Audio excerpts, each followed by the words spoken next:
குடும்பத்தில் பிறந்த ஒரு சாதாரண தேசியவாதி ஜான்சி ராணி துளசிராமன். ஒரு முக்கியமான விஷயத்தை உங்கள் கவனத்துக்கு கொண்டு வரதுக்காக தான் சார் இந்த பதிவு. சில மாதங்களுக்கு முன்னாடி சனாதன ஒழிப்பு மாநாடு அப்படிங்கிற பேரில் சென்னையில் ஒரு நிகழ்ச்சி நடந்தது. அந்த நிகழ்ச்சியை தடுத்து நிறுத்த வேண்டிய மாநில அரசு காவல்துறை ஒத்துழைப்பு அனுமதி பாதுகாப்போடு அதை நடத்தி கொடுத்தது. இந்து அறநிலையத்துறை அமைச்சரும் விளையாட்டு மேம்பாட்டுத்துறை அமைச்சரும் கலந்துக்கிட்டு சனாதனத்தை எதிர்க்கிறத விட அழிக்கிறது தான் சிறந்த வழின்னு அவங்களுடைய இந்து துவேஷத்தை மேடையிலேயே பதிவு பண்ணிட்டு வந்தாங்க. இந்த நிகழ்ச்சிக்கு நாடு முழுக்க கண்டனங்கள் விமர்சனங்கள் வந்தது. திமுகவுக்கு அவங்க சார்ந்திருந்த கூட்டணியிலிருந்தே நெருக்கடி வந்தது. காஷ்மீர் வரைக்கும் வழக்குகள் பதிவானது. அது இல்லாமல் அவங்களுடைய சட்டமன்ற உறுப்பினர் அமைச்சர் பதவிக்கே நெருக்கடி வரும்போது அவங்க நாங்கள் சாதாரண மனுஷனாக தான் பேசினேன், அமைச்சர் வகையில் பேசலைன்னு சொல்லி அவங்க பல்ட்டி அடித்ததெல்லாம் நீங்கள் கண்ணு முன்னாடி பார்த்துட்ருக்கீங்க. ஆனால் வழக்கம் போல அந்த சனாதன ஒழிப்பு மாநாட்டு நிகழ்ச்சியை எந்த ஒரு தமிழக முற்போக்கு எழுத்தாளர் கலைஞர் சங்கம் முன்னணி நடத்தினதோ அதே அமைப்பு அதோடைய துணை அமைப்புகள் அவங்களுடைய ஆதரவு அமைப்புகளோட புதுக்கோட்டையில் டிசம்பர் 30 தமிழக மக்கள் ஜனநாயக கட்சி அலுவலகத்தில் சாதி கக்கூஸ் கோவில் நூல் வெளியீட்டு விழா மருத்துவர் ஜெயராமன் எழுதினது அப்படின்ற நூல் வெளியீட்டு விழாவை நடத்துகிறோம் அப்படின்னு சொல்லி அதுக்கு தலைமை முன்னிலை வரவேற்பு நன்றி உரைன்னு எல்லாமே அவங்கள மாதிரி இதர இந்து துவேஷம் இந்திய துவேஷம் பேசக்கூடிய அமைப்புகளை சார்ந்தவங்க தான் சார் கலந்துட்டு நடத்துகிறாங்க. சனாதன ஒழிப்பு மாநாட்டை நடத்தி முடிச்சதுக்கப்புறம் வழக்குகள் பதிவு செய்யறது விமர்சனம் பண்ணுறதுன்றது வேற. இந்த நிகழ்ச்சியை நடத்துறதுக்கு முன்னாடியே தடுத்து நிறுத்தணும் அப்படின்றது தான் சார் எங்களுடைய வேண்டுகோள்.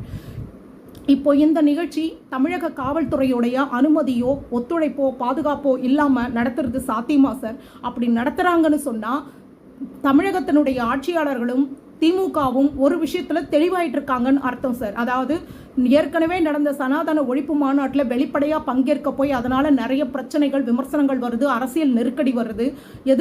அடுத்து வர வருஷத்தில் நாடாளுமன்ற தேர்தலும் இருக்குது. அதனால் நாங்கள் வெளிப்படையாக யாரும் கலந்துக்கல, ஆனால் நீங்கள் செய்கிறத செய்யுங்க, வழக்கம் போல் எங்களுடைய முழு ஒத்துழைப்பு பாதுகாப்பு எல்லாமே அனுமதி எல்லாமே இருக்கும் அப்படின்னு சொல்கிற மாதிரி தானே சார் இருக்குது இதை பார்க்கும்போது. ஏன்னா இதில் திமுகவை சேர்ந்த சட்டமன்ற உறுப்பினர் அமைச்சர் நாடாளுமன்ற உறுப்பினர்னு யாருமே கலந்துக்கல சார். ஆனால் திகாவுடைய ஆதரவு அமைப்பு வெளிப்படையாக இதை பண்ணுது. இதுக்கு இந்த ஒரு விளம்பர பதாகை இதுக்கு எல்லாத்துக்கும் சாட்சியமாகவும் இருக்குது.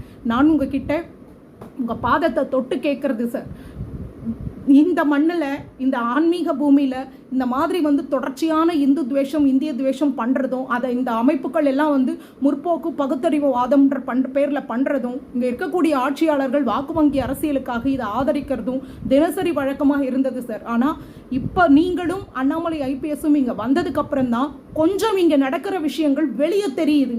அதனால் சென்னையில் இதுக்கு முன்னாடி இங்கே என்ன நடந்தாலும் கும்மிடி பூண்டியை தாண்டாது சார். ஆனால் இப்போ சென்னையில் சனாதன ஒழிப்பு மாநாடு நடந்ததுன்னா அது நாடு முழுக்க எதிரொலிக்குது. பிரதமரும் உள்துறை அமைச்சரும் அதை பற்றி பேசுகிறாங்க. காஷ்மீர் நீதிமன்றத்தில் கூட அதுக்கு எதிராக வழக்கு பதிவாகுது. அதனால திமுகவும் அதனுடைய கட்சியை சேர்ந்தவங்களும் திக அமைப்பினரும் நேரடியாக இந்த விஷயத்தில் இறங்காமல் திரைக்கு பின்னாடி இருந்துட்டு நீங்கள் செய்யுங்க, எலெக்ஷன் நேரன்றதுனால நாங்கள் கொஞ்சம் சுதாரிப்பாக இருக்கோன்னு சொல்கிற மாதிரி தான் சார் இருக்குது. தயவு செய்து இந்த நிகழ்ச்சி அவங்க எல்லாத்தையும் செஞ்சு முடிச்சதுக்கப்புறம் நாங்கள் போராட்டம் ஆர்ப்பாட்டம் கண்டனம்னு பண்ணுறது வெறும் எங்களுக்கு அது வெறும் கண்துடைப்பாக இருக்குது சார். நாங்கள் நடக்கிறதுக்கு முன்னாடி தடுத்து நிறுத்தணும்னு நினைக்கிறோம். எங்களுக்கு இருக்கக்கூடிய ஒரே நம்பிக்கை மத்திய அரசாங்கத்தோடைய கவனத்துக்கு இதை நீங்கள் கொண்டு போகணும். உங்களை நம்பி தான் சார் நாங்கள் இருக்கோம். எங்களை ஆளக்கூடிய மாநில அரசு வெளிப்படையான இந்து துவேஷம் அப்படின்றத அவங்க செய்கிறாங்க அப்படின்னும் போது நாங்கள் வேறு யார்கிட்ட சார் போய் கேட்க முடியும்? அடுத்து எங்களுக்கு இருக்கக்கூடிய பாதுகாப்பு நீங்கள் தான். தயவு செய்து இந்த மாதிரியான விஷயங்களை தடுத்து நிறுத்துங்க. உள்துறை அமைச்சர் பிரதமருடைய கவனத்துக்கு இதை கொண்டு போங்க. இந்த அமைப்புகள் மேலே உரிய நடவடிக்கை எடுக்கணும்னு சொல்லி உள்துறை அமைச்சகத்துக்கு பரிந்துரை பண்ணுங்க.